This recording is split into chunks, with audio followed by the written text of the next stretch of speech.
आपकी स्क्रीन पर एक प्रश्न दिख रहा है जो अक्सर परीक्षा में पूछा जाता है। यह देखने में बहुत ही साधारण सा प्रश्न है, लेकिन अक्सर लोग गलती कर देते हैं। क्यों कर देते हैं? इस प्रश्न में ऐसा क्या है जिसकी वजह से गलती हो जाती है?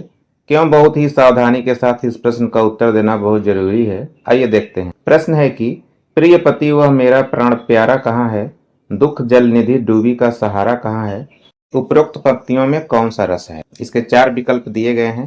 पहला विकल्प है वियोग श्रृंगार रस, दूसरा विकल्प है हास्य रस, तीसरा विकल्प है करुण रस, चौथा विकल्प है शांत रस। इस वीडियो में इन पंक्तियों से संबंधित 5 प्रश्नों का जवाब आपको मिलेगा। पहला सवाल तो यही है कि इन पंक्तियों में कौन सा रस है।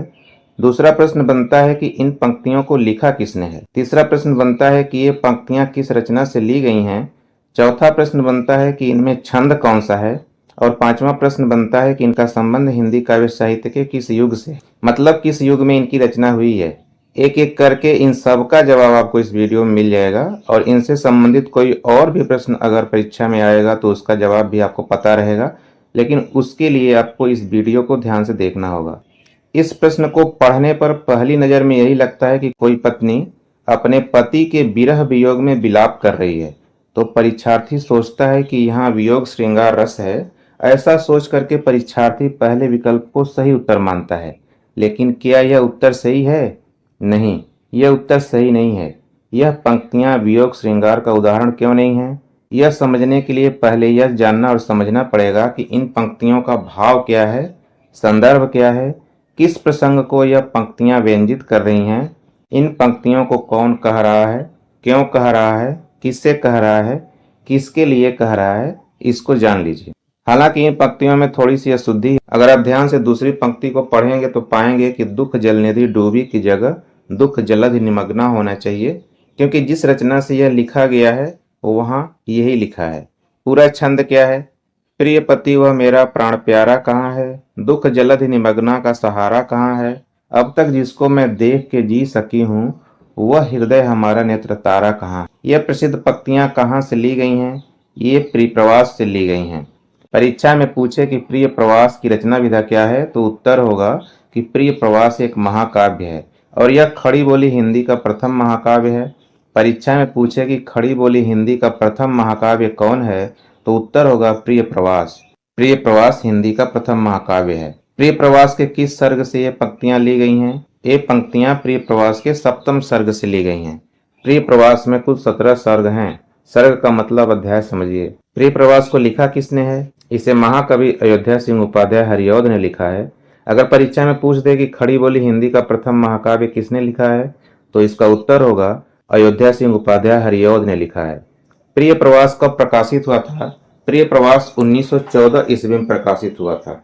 उस समय का साहित्य द्विवेदी युग का साहित्य कहा जाता है।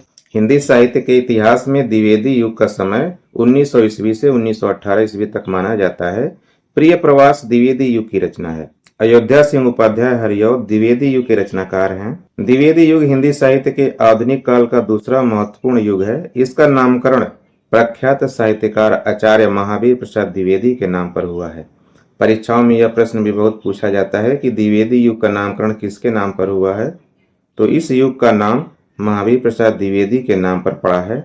इस युग में गद्य और पद्य दोनों की भाषा खड़ी बोली बनी।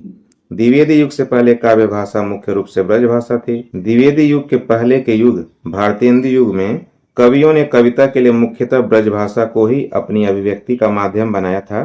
हालांकि गद्य के स्तर पर भारतेंदु काल में खड़ी बोली का प्रयोग शुरू हो गया था, लेकिन पद्य के लिए ब्रजभाषा ही मान्य थी। इस वीडियो में पहले भी जिक्र हो चुका है कि इसे अयोध्या सिंह उपाध्याय हरिऔध ने लिखा है। हरिऔध इनका उपनाम है। इसी नाम से यह साहित्य रचना करते थे। परीक्षा में उपनाम भी पूछा जाता है, जैसे निराला का पूरा नाम क्या है, अज्ञेय का पूरा नाम या वास्तविक नाम क्या है। वैसे ही परीक्षा में पूछ देगा कि हरिऔध जी का पूरा नाम क्या है। इनका पूरा नाम या वास्तविक नाम अयोध्या सिंह उपाध्याय है। हरिऔध जी का जन्म उत्तर प्रदेश के आजमगढ़ जिले के निजामाबाद नामक स्थान में हुआ था। अब आइए इन पंक्तियों पर ध्यान दिया जाए। इन मार्मिक पंक्तियों में कवि ने कृष्ण के मथुरा जाने के बाद उनके वियोग में व्याकुल माता यशोदा के विरह का वर्णन किया है। जब श्री कृष्ण गोकुल छोड़कर मथुरा चले जाते हैं और नंद बाबा अकेले लौटते हैं, तब माता यशोदा उनके वियोग में व्याकुल होकर अपनी पीड़ा व्यक्त करती हुई अपने पति नंद से यह प्रश्न पूछती हैं, हे मेरे प्रिय पति, वह मेरा प्रिय पुत्र, मेरा प्राणों से भी प्यारा कहाँ चला गया है। दुखों के इस अथाह सागर में डूबती हुई मुझ असहाय माँ का एकमात्र सहारा कहाँ है। वह बेटा जिसका सुंदर मुखड़ा देखकर मैं अब तक जीवित रह सकी हूँ, वह हमारे दिल का टुकड़ा और हमारी आंखों का तारा इस समय कहाँ है। तो अब आपको समझ में आ गया होगा कि इन पंक्तियों में एक माँ के अपने प्यारे पुत्र के बिछोह में विरह विलाप का मार्मिक वर्णन है, न कि किसी पत्नी के अपने पति के विरह वियोग का। श्री कृष्ण के मथुरा गमन के बाद माता यशोदा की पुत्र वियोग से उपजी व्याकुलता के कारण ही इसमें करुण रस की प्रधानता है, इसलिए यहाँ मुख्य रस करुण रस है, इसमें वियोग श्रृंगार रस नहीं है। करुण रस का स्थायी भाव क्या होता है? परीक्षा में अक्सर स्थायी भाव से भी प्रश्न पूछे जाते हैं। करुण रस का स्थायी भाव शोक होता है। इन पंक्तियों में अलंकार कौन सा है? अलंकार की बात करें तो दूसरी पंक्ति में आए दुख जलधि में रूपक अलंकार है। दुख जलधि का मतलब है दुख रूपी समुद्र। काव्य में जहां अत्यंत समानता के कारण उपमेय में उपमान का भेद रहित आरोप किया जाता है, अर्थात उपमेय और उपमान दोनों को एक मान लिया जाता है, वहां पे रूपक अलंकार होता है। इसमें उपमेय और उपमान दोनों के बीच कोई अंतर नहीं बचता है। यहाँ दुख इतना ज्यादा है कि दुख का ही समुद्र बन गया है। दुख रूपी सागर में दुख को अलग न मानकर साक्षात सागर मान लिया गया है। इसमें मुहावरा भी प्रयुक्त हुआ है। चौथी पंक्ति में आया नेत्र तारा एक मुहावरा है जिसका अर्थ होता है आंखों का तारा, अर्थात अत्यंत प्रिय होना। इन पंक्तियों में छंद कौन सा है? यह मालिनी छंद है। मालिनी छंद संस्कृत एवं हिंदी का एक प्रमुख वर्णिक छंद है जिसमें कुल 4 चरण होते हैं और प्रत्येक चरण में 15 वर्ण होते हैं। इसमें 8 और 7 वर्णों पर यति होती है। यति का अर्थ है विश्राम या विराम। तो आशा है कि अब आपके सारे प्रश्नों के उत्तर आपको मिल गए होंगे। अब इस छंद के प्रत्येक पंक्ति का अर्थ देख लीजिए।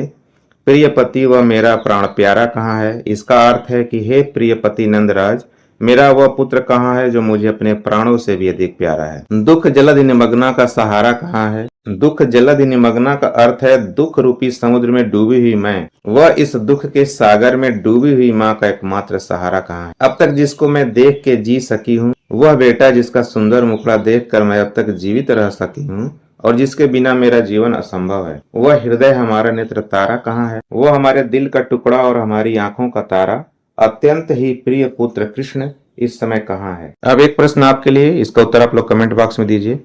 प्रश्न है कि द्विवेदी युग का नामकरण किसके नाम पर हुआ है? पहला विकल्प है हजारी प्रसाद द्विवेदी, दूसरा विकल्प है सोहनलाल द्विवेदी, तीसरा विकल्प है रेवा द्विवेदी और चौथा विकल्प है महावीर प्रसाद द्विवेदी। तो आज की वीडियो में बस इतना ही। दोस्तों उम्मीद है कि यह वीडियो को पसंद आई होगी। पसंद आई हो तो वीडियो को लाइक और शेयर कीजिए। कोई सवाल या सुझाव हो तो कमेंट कीजिए और चैनल को सब्सक्राइब जरूर कीजिएगा। अपना कीमती समय देने के लिए धन्यवाद। मिलते हैं अगली वीडियो में, तब तक के लिए नमस्कार। आपका दिन शुभ हो।